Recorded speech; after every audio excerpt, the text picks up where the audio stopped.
특히나 이 세균성 질증 때문에 냄새가 너무 많이 나서 남자친구가 성관계를 하다가 그만두는 경우도 있고 병원에 문제 없는지 가봐 이렇게 저한테 말을 했는데 이 플라즈마 치료를 하고 난 다음에 냄새가 너무 좋아져서.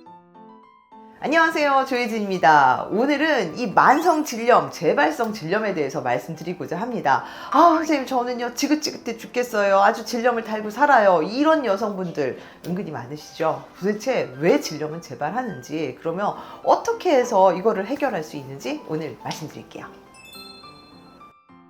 보통 만성 질염이면 내가 생활 습관이 뭐가 잘못됐어 라고 그거부터 체크하시는 게 먼저긴 해요. 그렇지만 꼭 다 내 생활 습관이 나빠서 생기는 것만은 아닙니다. 두 번째는 우리가 간과하지 말아야 될 게 감염으로 인한 질염도 있거든요. 그래서 내가 검사나 치료 없이 또 산부인과 진료 없이 혼자 판단하지 마시고요. 내가 들어와서는 안 될 그런 감염이 있는 건 아닌지 또 확인해 볼 필요가 있어요. 그런데 이 생활 습관도 괜찮고 감염도 아닌데 자꾸 질염 재발한다는 분들 분명히 계실 거예요. 특히 이런 분들들은 중에는 원래부터 질염이 잘 생기셨던 분들도 계시지만 한번 들어온 다음에 내가 방치하고 제대로 치료를 하지 않았더니 그 다음부터 노상 달고 살아 하시는 분들, 이런 분들 도대체 뭐가 원인일까요? 사실 질염이 오래되면은 바이오필름, 일명 세균막이 생깁니다. 그래서 세균이 오래 이 환경을 유지하기 위해서 바이오필름이 생성이 되면은 어떤 일이 생기느냐, 아무리 질정제 넣고 항생제 먹고 약을 치료해도 이런 항생제에 내성이 생기거나 잘 안 될 수 있고요. 또 면역 회피 반응을 통해서 이 세균과 바이러스 혹은 진균이 오래 번식하게 되죠. 그래서 이 만성 질염에는 이 바이오필름을 제거하는 게 무엇보다도 필요하다고 할 수 있습니다.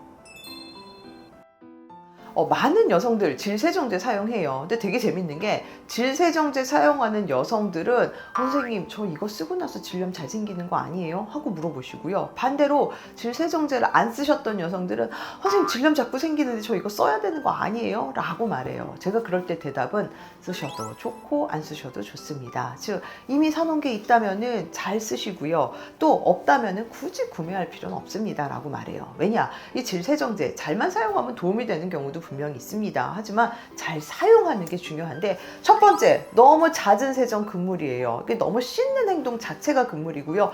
두 번째, 질세정제는 바깥쪽만 쓰시고요. 질 안까지 세척하시는 거는 의사의 지시가 있는 경우 아니면은 금물입니다. 그래서 이 질은 자정 능력이 있는데 우리가 너무 많이 세정을 하게 되면은 오히려 질 내 산도가 깨져가지고 세균이 더 번식하기 좋은 환경이 됩니다. 또 유익균까지 오히려 감소해서 다른 세균의 감염이 더 잘 되는 그런 문제가 생길 수 있고요. 또 너무 자주 씻다 보면 오히려 이게 피부 자극이 될 수 있어요. 특히 세정제에 들어있는 향료, 색소, 보존유가 오히려 피부 자극을 일으켜서 내가 피부가 좀 예민하신 분들, 걸핏하면 접촉 피부염이 잘 생기시는 분들은 이 세정제 선택도 중요합니다. 그리고 가급적이면 세정제를 사용할 때는 너무 자주 씻지 마시고요. 외음부만 세정하시고요. 질내까지 절대 씻지 마시고요. 그리고 가급적이면 향료나 피부 자극이 없는 순한 세정제나 약산성 세정제 혹은 젖산 세정제를 사용하시면 좋을 것 같아요. 요즘에는 이제 물티슈도 여성용 물티슈가 꼭 나오고 있어요. 그런데 누구한테는 분명히 도움이 되는 부분도 있지만 물티슈도 마찬가지예요. 너무 자주 닦는 거, 이 자주 닦는 습관 자체가 문제고요. 그리고 자극 있는 물질로 외음부를 닦았다가 이제 접촉 피부염이라든가 외음부 발진이 생길 수 있는 만큼 가급적이면 좀 사용을 자제하실 걸 권하는데요. 그리고 이 물티슈, 항균 물티슈라고 또 나오는데 이 항균이라고 반드시 좋냐? 그렇지 않습니다. 이제 좋은 유익균인 젖산균까지 감소시킬 수 있는 우려가 있기 때문에 가급적이면 물티슈를 사용할 때도 자극이 덜한 거, 순한 거, 이건 당연한 거고, 또 가급적이면 향료나 색소나 이런 것들이 최소화된 거, 그리고 닦은 다음에는 젖어 있잖아요. 그래서 뽀송뽀송 말리는 게 중요해요. 그래서 항상 여성의 외음부는 통풍, 건조, 환기가 무엇보다 중요하기 때문에 물티슈를 사용한 다음에 이렇게 촉촉한 상태로 바로 팬티 라이너하고 속옷 입는 이런 거, 거기다 또 꽉 끼는 옷까지 입는다면 안에가 늘 젖어 있겠죠. 그래서 이런 환경은 가급적 피하시는 게 좋습니다. 물티슈를 사용한다고 반드시 깨끗한 거 아니에요. 오히려 그냥 젖지 않은 휴지를 사용하는 게 더 나을 수도 있고요. 그리고 꼭 뭔가를 내 질을 위해서 한다는 게 반드시 도움이 되는 것만은 아니니까 이런 점에 대해서는 같이 좀 상의하시면 좋을 것 같아요. 사실 질염 중에서도 그냥 내비둬도 크게 위험하지 않은 것들도 있어요. 심하지 않으면. 그리고 여성의 질은 자정 능력이 있기 때문에 심하지 않고 그냥 면역력 상태만 잘 유지한다면 저절로 호전되는 경우도 많거든요. 그런데 일부 간과하기 쉬운 질염 중에서는 문제가 생기는 것도 있습니다. 이 첫 번째가 바로 세균성 질증, 세균성 질염인데요. 가드네날라로 대표되는 이 세균성 질염은 약간 피릿하고 냄새나고 노랗게 끈적거리는 냉이 나오는 게 일반적입니다. 그리고 경우에 따라서는 회백색의 묽은 냉이 나오기도 한데요.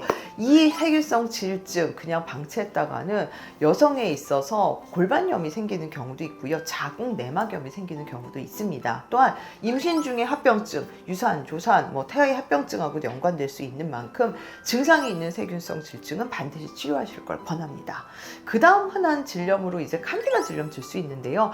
붓고 따갑고 아프고 쓰리고 가렵죠. 사실 이런 칸디다 질염은 의외로 태아에게 매우 심각한 부작용을 초래하진 않아요. 그런데 일단 뇌가 너무 가렵고 힘들어서 그 첫 번째로 힘들고요. 두 번째는 가려워서 긁다가 외음부에 이제 피부염으로 발전할 수 있어요. 특히 이 여성의 외음부는 항문이랑도 가깝기 때문에 내가 긁어서 피부염이 생긴 상태에서 항문에 있는 대장균에 의한 2차 세균 감염까지 생기면 이제 걷잡을 수 없이 염증이 커지고요.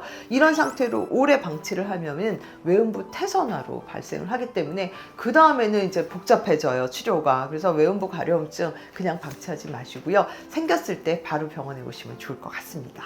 또한 성매개성 질환, 트리코모나스, 클라미디아를 비롯한 이런 성매개성 질환으로 인한 질염은 사실 많은 문제점이 있죠. 일단 골반염으로 발생할 수 있고 난임의 원인이 되고 태아의 합병증도 발생할 수 있는 만큼 증상이 생기고 의심된다면 빨리 치료를 하시는 게 무엇보다도 중요합니다. 질염 생겨서 병원 가면은 맨날 약만 주고 소독해요. 그러고 나서 한동안 괜찮다가 다시 생기니까 가기 싫어요 하시는 분들 의외로 많으실 거예요. 이 병원이라고 약만 주고 소독하는 건 아니에요. 물론 적절한 진단에 맞춰서 치료하는 게 1순위, 약물 치료 물론 빠질 수 없겠지만 만성 질염을 관리하기 위해서 할 수 있는 다양한 솔루션이 있습니다. 그 첫 번째로 이제 플라즈마 우먼 케어 들 수 있는데요. 이 플라즈마 우먼 케어 제가 설명한 적 있어요. 이 플라즈마란 무엇이냐? 일단 우리 물질의 세 가지, 고체, 액체, 기체로 나뉠 수 있는데 기체에다 에너지를 한 번 더 가해서 원자, 핵과 전자로 분리한 게 플라즈마입니다. 이 플라즈마를 물속에서 발생시키면 다양한 성분들이 나오는데 이런 성분들이 살균력을 가집니다. 이 살균이라고 해서 좋은 유익균까지 다 없애는 건 아니고요. 좋은 유익균이 락토바실러스는 그대로 보존을 하면서 유해균만 선택적으로 없애는 선택적 살균 작용을 갖는 게 바로 이 플라즈마라고 할 수 있어요.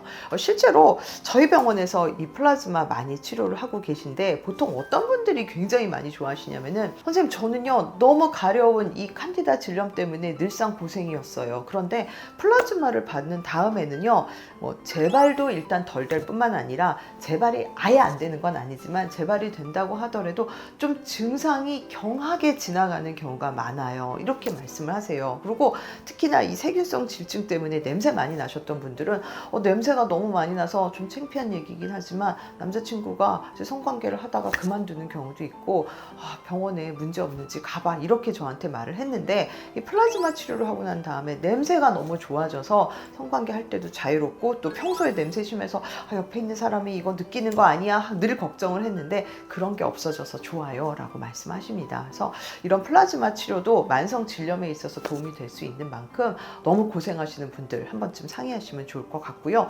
경우에 따라서는 좀 고가라서 막 많은 분들한테 권하지는 않지만 이 젤 레이저 치료도 만성 질염에 좀 도움을 되는 부분이 있어요. 그래서 병원에 간다고 꼭 약 먹고 소독하고 끝나는 게 아니라 내가 앞으로의 질염 예방법에 대해서도 상의할 수 있고 또 기타 다른 치료 방법에 대해서도 상의할 수 있는 만큼 너무 고생하지 마시고 병원 오세요.